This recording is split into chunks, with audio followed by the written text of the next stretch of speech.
Good evening and welcome to Behind the Headlines. Today is Wednesday the 14th of October 2020, and in this programme tonight we're not going to be discussing COVID-19, we're not going to be discussing the US presidential election, but we're going to talk about a topic that is very important and that needs to be dealt with, and that is the issue of Jew hatred.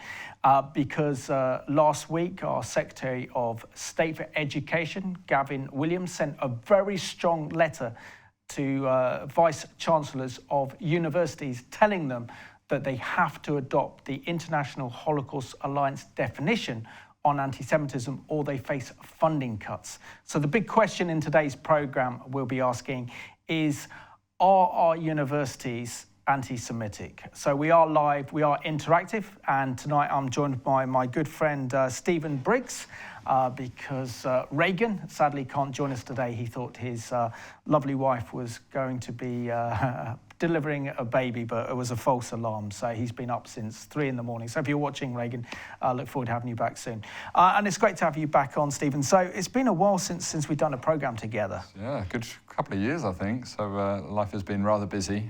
We've actually just finished our latest film. It's currently in review in the States, called America and the Israel Effect, which is part of the Blessing, Curse or Coincidence series. Literally this week, yesterday, I received the master locked version of the full film, and so that's due to come out, we trust, in the next couple of weeks before the US election. You said we weren't talking about it, so I'll stop there. But we've also been helping out a whole number of different film producers around the world, and one of the projects we've been involved in recently was just helping with the UK production side of things of a series of films called Patterns of Evidence. Red Sea Miracle 2 is the most recent one, and there's 4 series in the film altogether. They can be got from AO.Vision's website, Patterns of Evidence, and this clip you're going to show in a moment, it looks at, did the Red Sea Miracle happen? If so, what was it?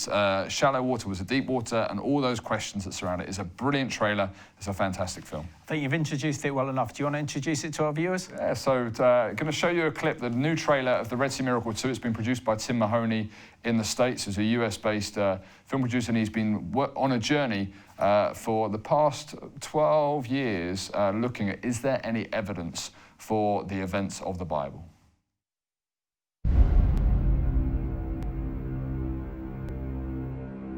For a long time, the idea was that the Israelites crossed down through here and crossed the Suez.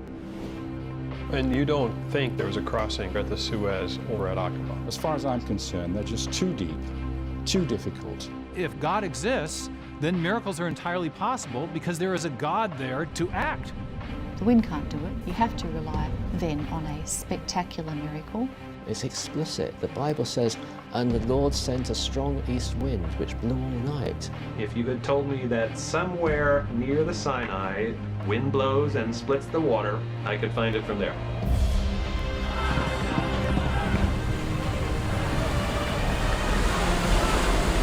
And had you ever seen a chariot wheel before? My eye caught something. It was circular in nature.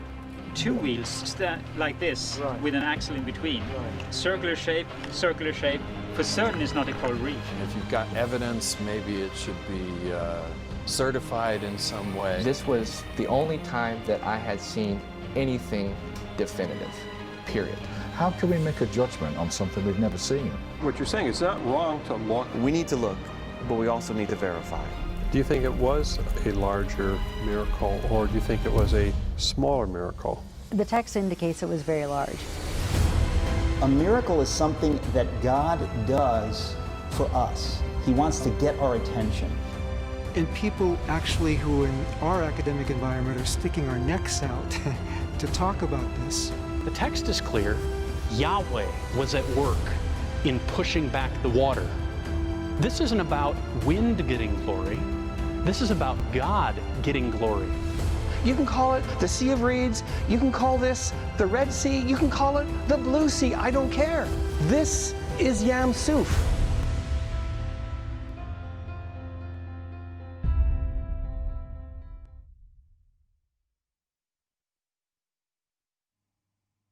And we could do a whole program on that. But tonight we're focusing on our problem and our universities are dealing with Jew hatred, or our universities actually failing to tackle this very important issue. I just want to read out this very strong letter that our Secretary of State for Education, Gavin Williams, has sent the Vice-Chancellors of all our universities. It says, I'm writing to ask your institution to adopt the International Holocaust Remembrance Alliance definition of anti-Semitism. The number of universities which have adopted the IHRA definition remains shamefully low. And I have asked my officials to look at developing options to address this. The government adopted the IHRA definition in 2016. We were the first government to do so, but many other countries, institutions and organisations have followed suit. The IHRA definition helps to clarify how anti-Semitism can manifest itself in the 21st century. And here's an example. Anti-Semitism is a certain perception of Jews which may be expressed as hatred towards Jews. Rhetorical and physical manifestations of anti-Semitism are directed towards Jews or non-Jewish individuals or their property, towards Jewish communities and institutions. And he goes on to say that since 2016, 2 university ministers have written to you concerning anti-Semitism in higher education, setting out the government's support for the IHRA definition. It goes on to say, in October last year, the Secretary of State for Housing, Communities and Local Government, the Right Honourable Robert Jenrick, MP, also wrote to you, strongly urging you to formally adopt the IHRA definition and to use it on all appropriate occasions. The question has been raised by many times in both the Houses of Parliament, demonstrating the strength of feeling and support for the IHRA definition. And this is where it gets tough. He says, in recent years, I know that some universities have made real progress in tackling the scourge of anti-Semitism. Also welcome the work that the Universities UK is doing to address this issue. And we look forward to seeing the up-and-coming guidance that the UUK is publishing on tackling racial harassment in higher education on our campuses. However, there remain too many disturbing instances of anti-Semitism on campus from both students and staff, and lack of willingness by too many universities to confront this.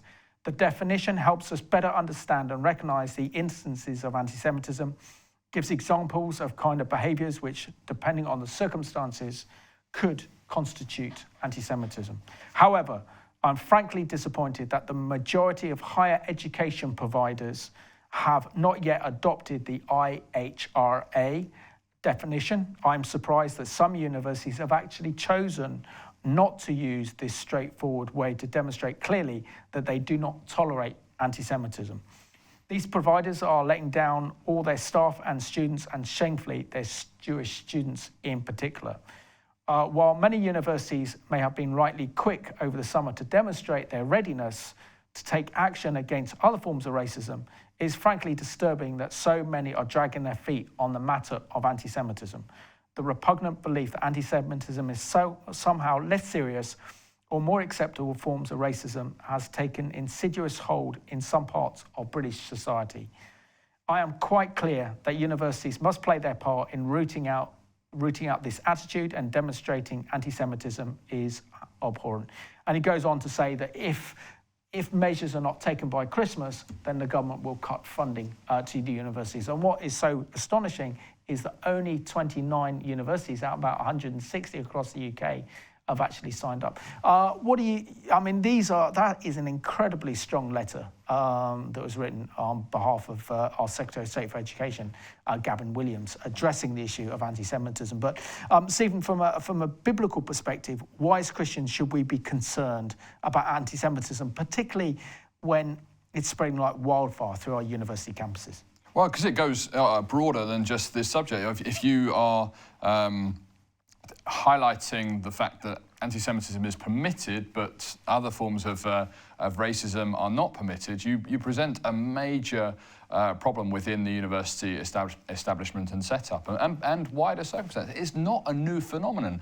Hatred of the Jews goes back to Egypt and before Egypt as well. I mean, all the way through the Bible we see this desire to eliminate the Jewish people from the equation. Why? Because they're a representative people, that there is a God in heaven who wants to interact with mankind. And you see in the book of Esther, there is a desire from Haman to destroy and wipe out all of the Jews across the province of Susa. That was 127 states in Babylon. Literally, as far as the empire stretched, they wanted to get rid of all of them. Now, if Haman had just sought to kill Mordecai, God probably would have allowed it. But when he set out to destroy all of the Jews across all of the provinces of Susa, God had to step in, and he did in the most remarkable way. And that pattern is ongoing, to destroy the seed. And of course, we see that even in Bethlehem with the king, Herod, wanting to kill all of the babies. Obviously, Jesus was there, and they had to flee to Egypt, that place of security, interestingly. So he went to the Gentiles first. That was his first appointment before coming back to minister to his people. Excellent. So let's have a look at this shocking video. But before we do, I just want to remind you that we are live, we are interactive. So I'd love to know your views and comments tonight. So do our universities have a problem with anti-Semitism? And we're just going to show the other side of the argument at the moment. And this is a video saying 4 reasons why we should not adopt the International Holocaust Remembrance Alliance definition on anti-Semitism.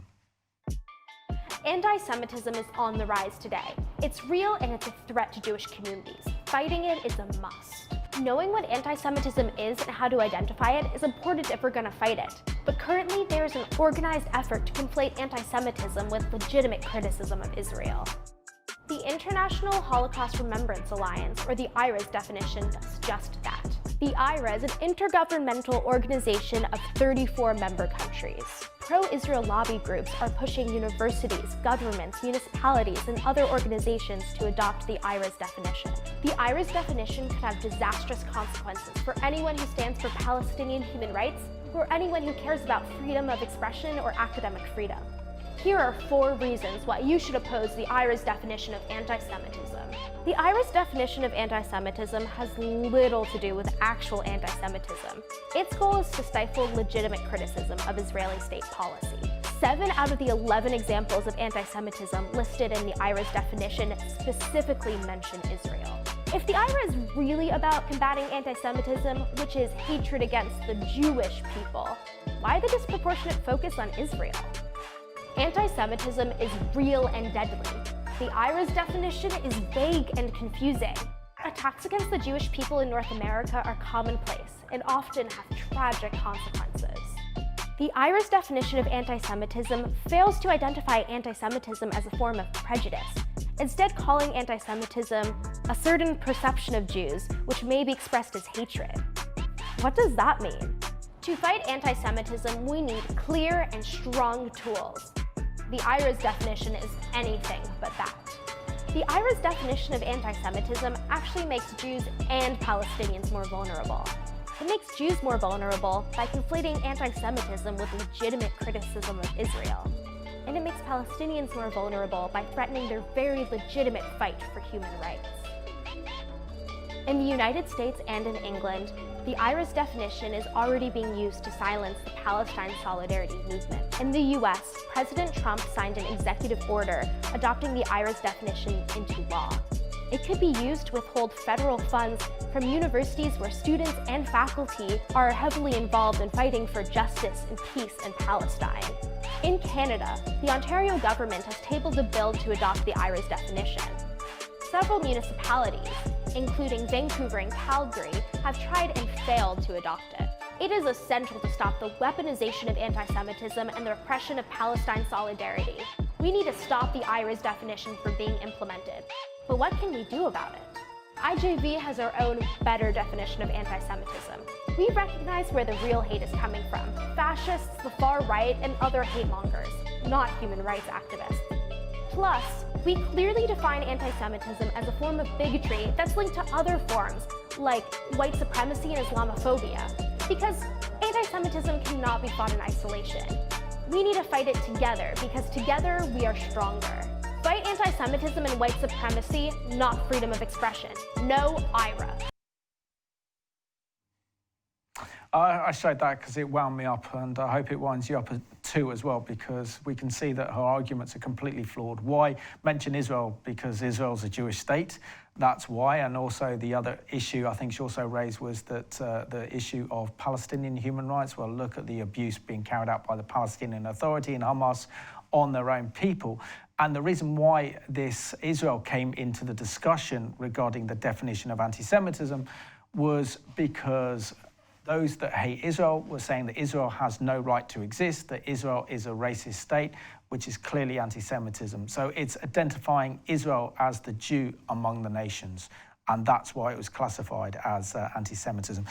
What are your thoughts on what I can only describe as a very thoughtless, very weak arguments about why universities and countries should not adopt the International Holocaust Remembrance Alliance definition on anti-Semitism? Well, where do we start? Just watching that, it's just, it's unbelievable that's the thought process that is there, but that's her defined opinion. What we need with regard to it is a definable definition. And the IHRA definition is quite comprehensive in its understanding and its outworking in having measurable this equals this processes. It's been around for a while and it's made great leaps and bounds. I mean, we have the leader of the free world signing a document recognizing that this needs to go into law in that nation. Therefore, he's not stupid. He recognizes the legal system, he recognizes the battles that are there, and to put that in place in America is huge. And equally, to be given the opportunity to sign up to it in this country, and only 29 universities to sign up to it, shows just how important it is, but also recognizing that the battle that is faced in the academic world. Absolutely. So we're now joined by video link with Michael McCann, all the way up in Glasgow. He is the director of Israel-Britain Alliance, and he's a good friend of mine. Michael, warm welcome to Behind the Headlines. Hi, Simon. Hi, Stephen. Hope you're all well. Yeah, we're very well.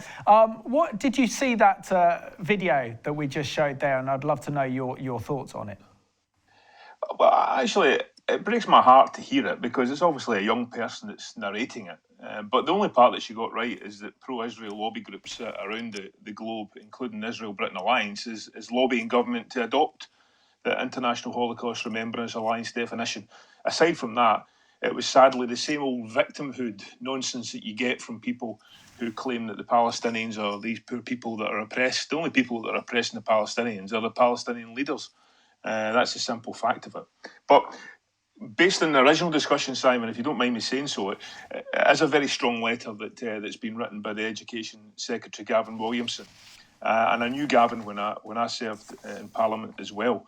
But, there's a simple way the government could resolve this, and that's to put the IHRA into law and to make it a crime for anyone to break it. And the problem is the government's never done that, because Theresa May, I was at the lunch of Conservative Friends of Israel back in the 12th of December 2016 when she made the announcement. And clearly that was a stage-managed announcement. The government are adopting the IHRA. But what does it mean? It meant absolutely nothing, zilch, because we then, as the Israel-Britain Alliance, focused on, if you like, the fulcrum of what Israel hatred is in the university cadre in the UK, which is Israel apartheid. You'll know that we have ran campaigns every single year. And one of the reasons that these universities have signed up to the IHRA, albeit it's a small number, is because of the work of the Israel-Britain Alliance, our partners, and crucially, your viewers at Revelation TV, who have joined our campaigns and put a tremendous pressure on Universities UK, individual MPs and government ministers. And the sad facts are that the reason that university institutions don't want to adopt the IHRA definition is pretty simple. There's lots of different examples. You gave one, but there's one which is specific, and it says this: you cannot describe Israel as a racist endeavour. Now, the very title, Israel Apartheid Week, is set to draw you to make a comparison with apartheid South Africa. where people of colour were discriminated against. Black people were treated abysmally, abominably in South Africa. That's what it's meant to draw the comparison with. And for you and Stephen and I, who have visited Israel, who have visited Judea and Samaria, aka the West Bank, and I don't know if you've visited Gaza, but I have visited once, then there's no apartheid in place other than the apartheid that's imposed by the Palestinian leadership, whether that be Fatah in Ramallah or Hamas in Gaza. I suppose the big question to ask you, Michael, with your political experience and expertise, is why haven't the government actually legislated the International Holocaust Remembrance Alliance definition and made it actually law and made it a criminal offence? We see that Gavin Williams is actually threatening universities with funding. Why can't our nation be the first nation to actually adopt this definition back in 2016? So why don't we be the first country that actually implement it into our legal system?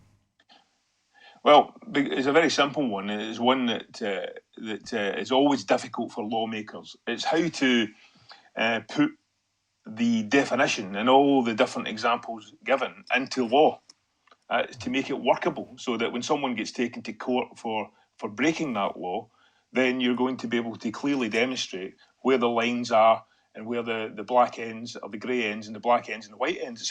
It's all linked to the complexity of the legislation that would have to be prepared. And I guarantee you that behind the scenes, when this question has been raised by the civil servants, if you like, the permanent government within our infrastructure, then they'll have said, "Oh, far too difficult, Minister, far too difficult." And no one's had the courage, because the ministers are exceptionally busy. They've got red boxes that are getting filled every night with documents that they're expected to read and sign off. And so therefore the prospect of, a fight with civil servants within their own department that they're looking after, because of course these ministers are only there for short times, mostly, then they don't want to have a fight with those individuals, and therefore they take the path of least resistance. But I think that what Gavin Williamson is doing is, by threatening universities that he may withdraw funding, is, there's very much a far more stick than carrot. But quite frankly, given that independent universities have got independent status, I don't know how they can be compelled to do what he wants, because quite frankly, some of the universities have just blatantly put two fingers up to the government and said, we're not going to tackle this, because they know that many of the academics that are working and teaching our students within universities believe that the state of Israel, the only democracy in the Middle East and the only Jewish state in the world, is a racist endeavour. They actually believe that. So quite frankly, they'd have to fire half their staff as soon as they adopted it. But Michael, doesn't this also really show us the fact that we've seen such a strong letter written by our Secretary of State for Education to vice-chancellors to all our universities, of only 29 have actually adopted the the International Holocaust Remembrance Alliance definition on anti-Semitism. Oxford and Cambridge haven't, on the grounds primarily that this is an attack on freedom of speech, and this is an attack on academic freedom of expression. And knowing that any pro-Israel speakers speaking at our universities today are shouted down, they are hounded out. We've also seen attacks on so many Jewish students, and the atmosphere regarding Jewish students, particularly the Jewish Society, face huge problems, particularly in the light of the current climate, with our students having to deal with COVID as well. Well, the freedom of speech argument is always one that's rolled out. There's a very simple way of dealing with that. Universities wouldn't tolerate freedom of speech which was discriminating against the colour of an individual's skin. They would certainly take action immediately if any Muslim students were in any way criticised on the university campus. That would be stamped down on. And, the recent examples and the comparisons that Gavin Williamson made in his letter with Black Lives Matter is really important. But, there's an internal problem as well, which you might not be aware of, Simon, and I don't want to dismay your viewers, because it certainly dismays me, is that there's a vein of thought within the Jewish community, within universities in the United Kingdom, that these people should be debated. And I find that quite extraordinary, because I certainly wouldn't debate with a racist, someone who discriminated against someone because of the colour of their skin or their faith or any circumstances like that. A racist is a racist. It's as simple as that. And therefore, to suggest that some way and somehow that you can convince people not to act in an anti-Semitic fashion or to make comparisons that they wouldn't make with any other nation in the world is quite frankly ludicrous to me. But yet, that is the opinion of some people, and I have had to debate them to say that, let me tell you this, when you're dealing with the hard left and Trotskyites and the people that I've dealt with in my political life, then these people aren't interested in your point of view. They're only interested in bombast and making you believe what they believe. And finally, Michael, I suppose my biggest concern, and those of the country will be, is that, you know, our universities are supposed to be places of learning, a place of excellence, and these are places where our future leaders come from, our future prime ministers, our future ministers of state, future journalists, future business leaders, all stemming from university, particularly Oxford and Cambridge. And yet, if our universities are failing to actually really fight the rise of anti-Semitism on campus, isn't there a great danger that when these students in 20 years' time take positions of power and influence, and they're influenced by the rise of anti-Semitism, anti-Semitic attitudes, that this will have a profound impact not only on our nation's relationship with Israel, but also that of our Jewish community? It would be of a concern if there was nothing else happening, Simon, and I would certainly share the concerns that you've just expressed there. But one thing we should remember is that it's great to see Gavin Williamson taking the action that he's proposing. I suspect that he will have to go further, and he will have to carry out the threat that he's been making in terms of withdrawing funding. But I'll tell you what we'll be doing. We'll be having another Israel Apartheid Week campaign next year, because last year we were hugely successful, because even putting the banner Israel Apartheid Week up outside a university, as far as I'm concerned, and as far as any logically thinking person is concerned, it breaches the IHRA definition, because it's describing Israel as a racist endeavour. Now, this is a message that we've driven home with universities UK and ministers. And now, ministers, slowly but surely, have now arrived at the conclusion that we arrived at some years ago, which is that we have to do more to stamp it out. Now, they're trying to use the financial penalty system to get universities to adopt the IHRA.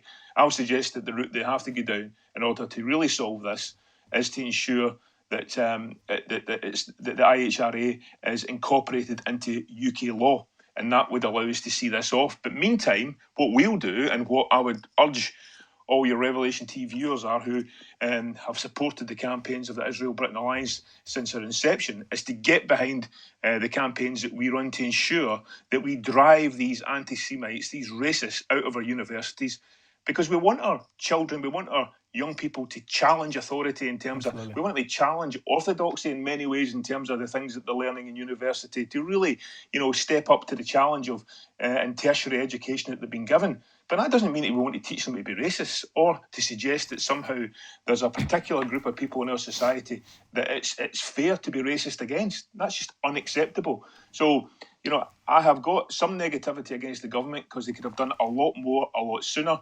I'm glad they're now in the right path. They've seen the light. And we will continue to put pressure on them and to aid them in their battle to stamp out anti-Semitism in UK universities. Michael, thank you so much for joining us from your home in Glasgow, and hopefully when this whole COVID-19 crisis is over and Scotland's out of lockdown and we're out of lockdown, you'll be able to join us in the studio soon.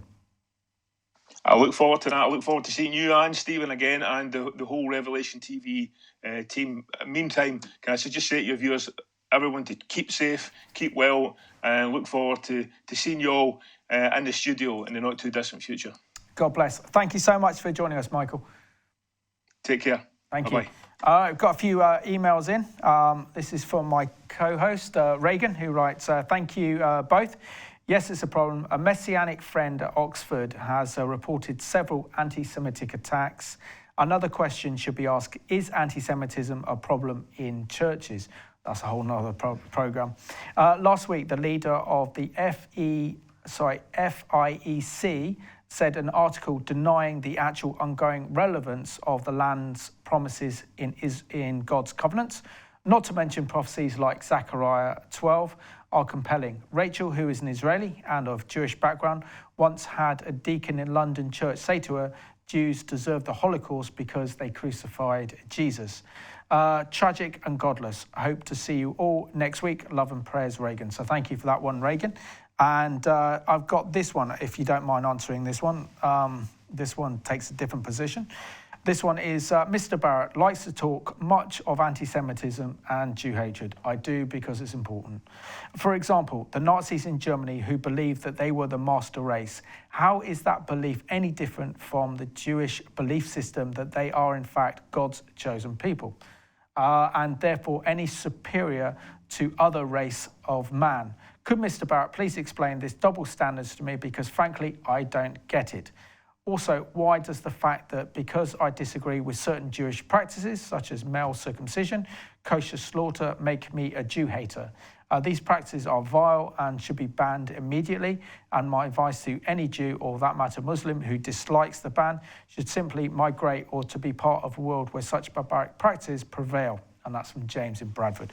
I'll let you respond to that one from a biblical perspective. Sure, I think we can, there is so much within the Bible with regard to an understanding of the conduit, if you like, the purpose that God placed. He chose a people in order to be a blessing to the world. And so this stems back to a promise that God made with Abraham, where he said, I will bless those who bless you, and curse you, I will curse, and in you shall all the families of the earth be blessed. And we see from that the Abrahamic covenant, the Mosaic covenant, the Davidic covenant, and the New Covenant, all pointing to the fact that actually God has chosen to covenant himself to us, to be in a relationship to us. And that full expression could not be only found in his relationship with the Jewish people. Thank God the Jews didn't accept Jesus as Messiah at that point.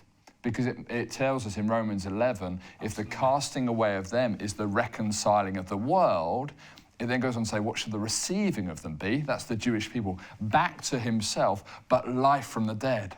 And the word that's used there for life from the dead in Romans 11, verse 15, is actually the same word that's used in the Gospels for when Jesus rose from the dead. It's the same power, it's the same consequence, of which you and I here 2,000 years later are a result of, if you like, in our relationship with God and with one another. And so this process, if you like, of God taking hold of a nation to show forth himself is much like you living in a street being a representative of God to those around you.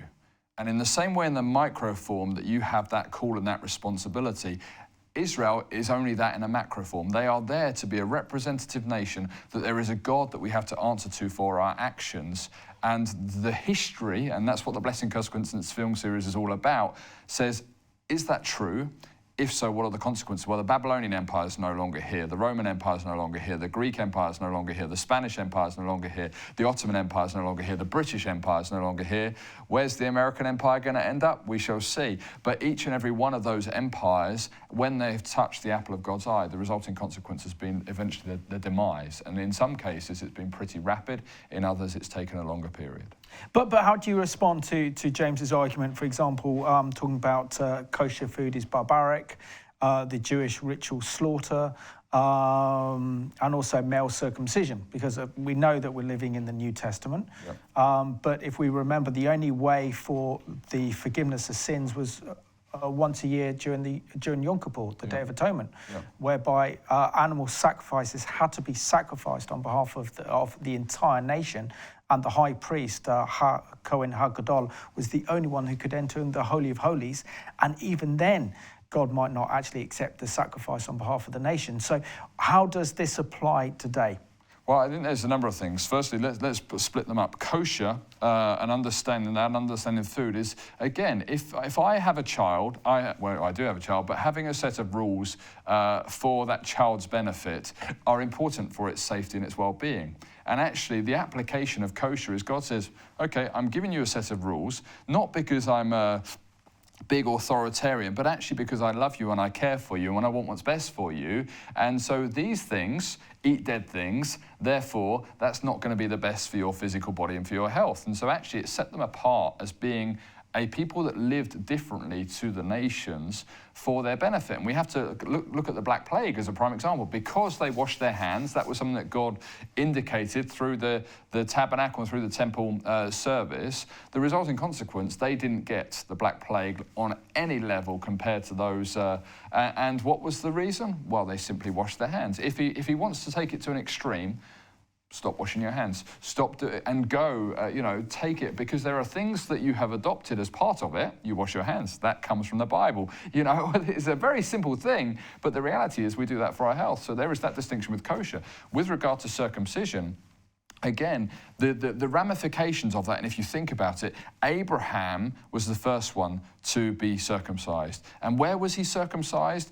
On the top of his calling.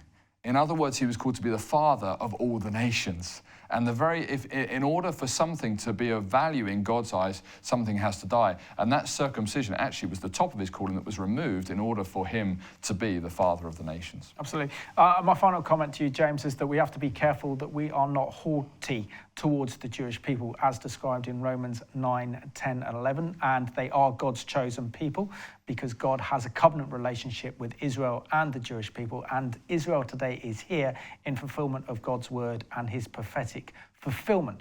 So therefore, if you have a problem, don't have a problem with me. Have a problem with the God of Israel, the God of Abraham, Isaac and Jacob, and his son, who's the Messiah of Israel. Can I add in to that as well? But he's also covenanted with us. And so that it's not a hierarchy, and this is where there's often confusion. Actually, the end result is Jew and Gentile one. In Messiah, it says there's neither slave nor free, neither male nor female, neither Jew nor Greek. So in Christ, and this is the key, in the Messiah is where we find that actually those distinctions are removed. It's actually the perfect place for getting on with everybody. If we were truly found in the Messiah, if everybody was truly found in the Messiah, there wouldn't be any institutional racism, there wouldn't be any distinctions in that sense. It's not a socialist utopia. There are different roles and responsibilities within that. There are still men, there are still women, they still have different roles. But in Messiah, they get on like a house on fire. Absolutely. Well, I'm going to read out a couple more emails. This one is from Hugh. It says, this uninformed young lady would spit her dummy out if Turkey or any other undemocratic Islamic state were treated the way she would like Israel to be treated. And that's God bless. Joyce writes, the devil is alive and well. We will never give up stirring up trouble against God's chosen people. We need to pray for protection for them and ask God to get rid of that evil influence. Amen to that. And this one says, what is the end game of the anti-Semitic agenda? Thanks, Jay. Well, we know, as you mentioned earlier in the programme, Stephen, that anti-Semitism has its origins, or Jew hatred has its origins, dating back all the way to the time of Moses. And particularly when it says that a new Pharaoh arrived and he did not know of Joseph. In other words, when we don't understand our history, we've forgotten our history, we forget the incredible spiritual and material benefit and blessing that the Jewish people give to the world, that we're in danger of losing something. And the reason why I think we're discussing why this is the issue of Jew hatred on universities is so important is because our universities are the next stepping stone for future leaders. And I remember when I was at my university, and thankfully my university, the University of Manchester, signed up to the International Holocaust Remembrance Alliance definition of anti-Semitism, is the fact that the Islamic Society back then, and this was back in 1996, tried to ban the Jewish Union because of their association with Israel. So even then, I mean, we're talking about 24 years ago, of real hatred towards Jewish people on campus. And the University of Manchester had the biggest of all the Jewish societies and now has one of the smallest because of the ongoing issues of anti-Semitism. Yeah, and the right to self-determination, the right to understand the ramifications of that. I mean, we have to see this in a wider context, that actually this is not something that is new. This goes back thousands of years, and there's an attempt for it to be unfolded on every level. But God will have his way in the process. Let's have a look now. If you don't think that this is a serious issue, let's have a look at this particular video that looks at the state of British universities when it comes to attacking the Jewish people, and particularly events that talk about Israel that are held at our universities.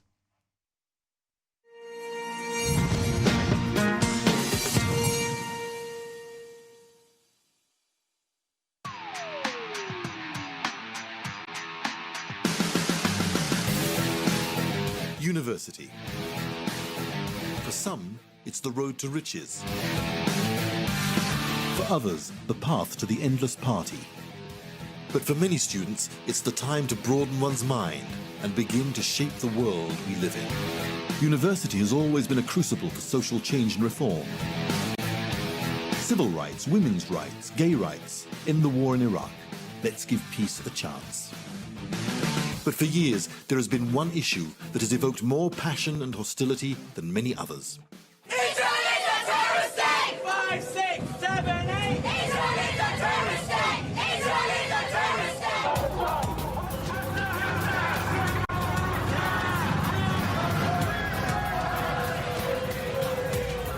This is not only an issue on British campuses.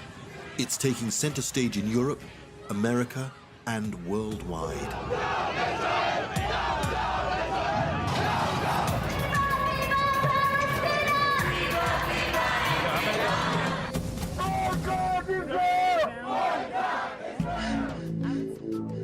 I think fortunately the vast majority of students on British campuses are not hostile to Jews or hostile to Israel. But at the same time, I think we have to recognize that there are developments that have to trouble us.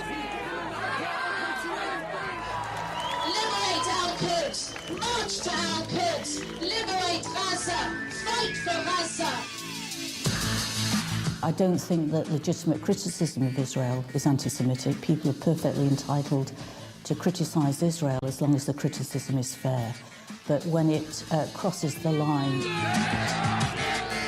On the one hand, criticism against Israel can be part of a normal dialogue of ideas and is necessary for a democracy. However, for many, there's also a feeling that something about this just doesn't sit right.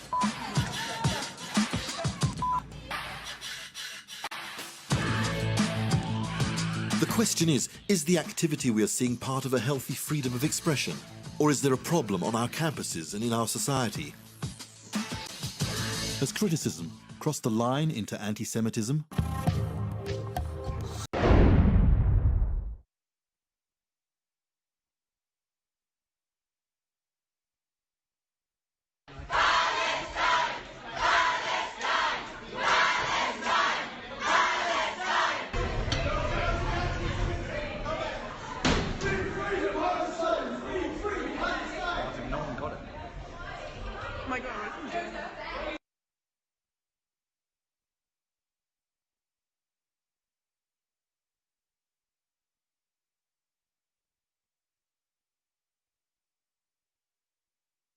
We are made to believe that we must strive for peace rather than justice.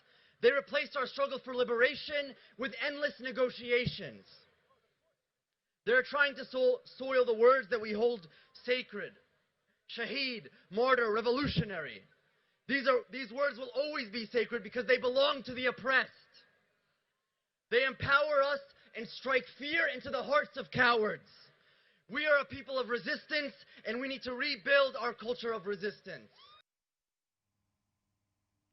Quite frankly, it's absolutely shameful what's actually happening at our universities. The level of hatred that has been directed against Israel and also the Jewish students as well is something that our universities should not tolerate. Our university chancellors should actually address this major problem and adopt the International Holocaust Remembrance Alliance definition on anti-Semitism, because this is a poison that not only affects our society, but will ultimately destroy our society and our civilization, because God says, I will bless those who bless you, and I will curse those who curse you. So I've got a few more emails I want to read out. This one says, I cannot specifically talk about universities, but in Liverpool and Merseyside, which does happen to have a large student population, I would say there are people in various areas of the society, example in the political scene, local council, law enforcement, business and criminal types that are anti-Semitic.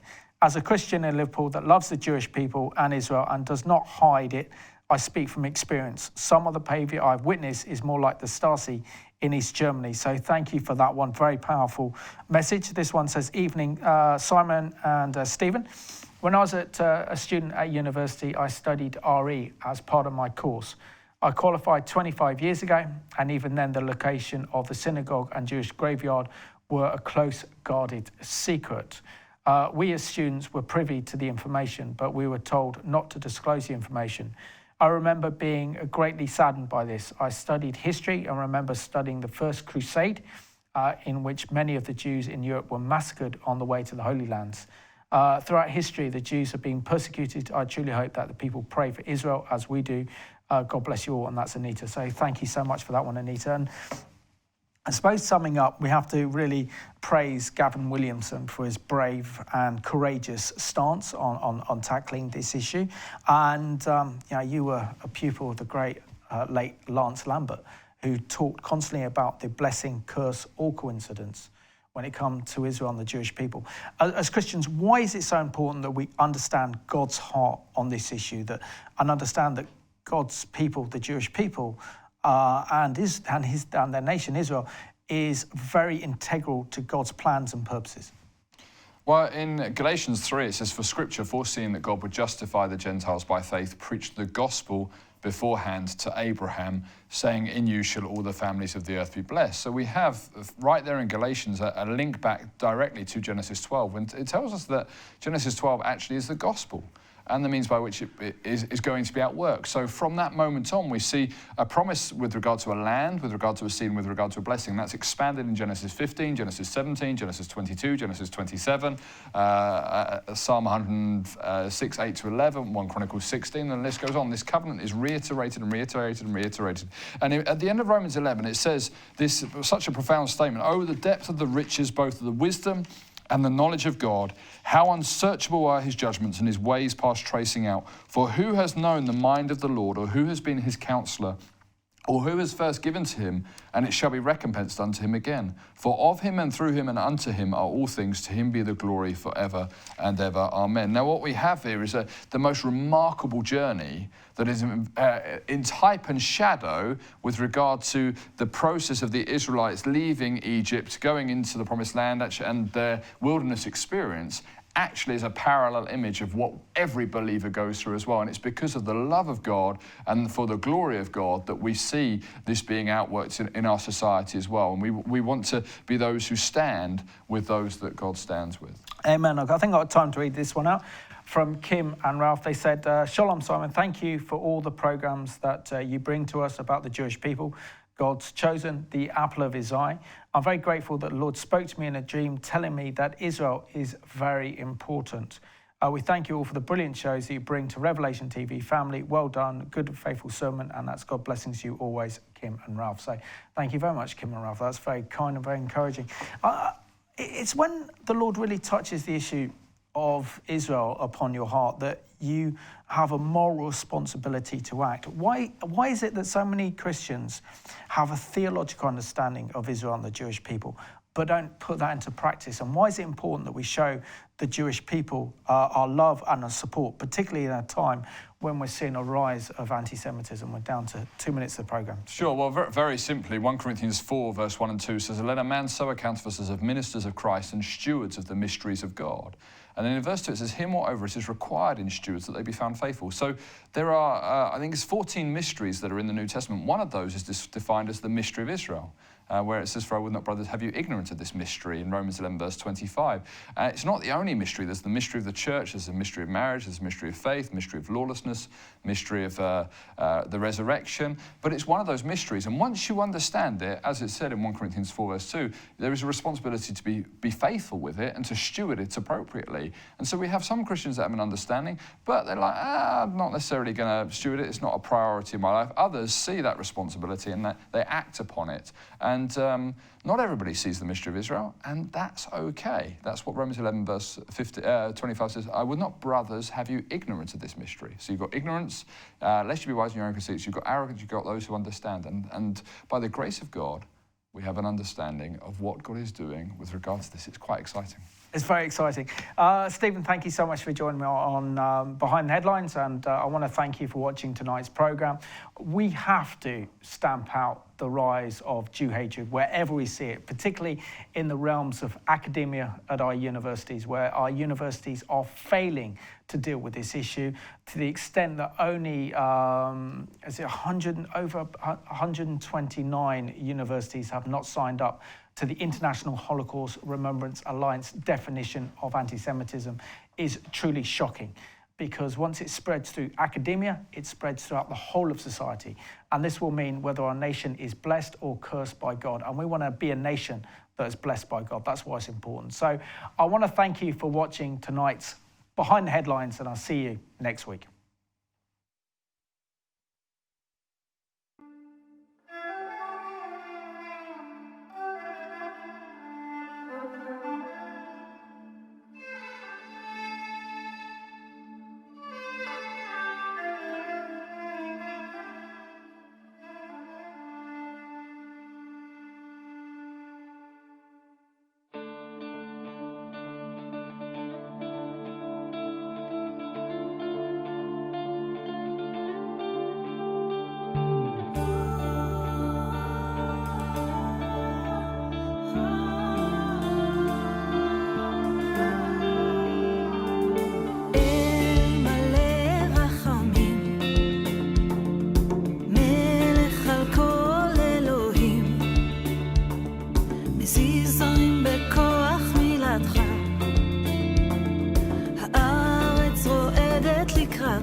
כל שומע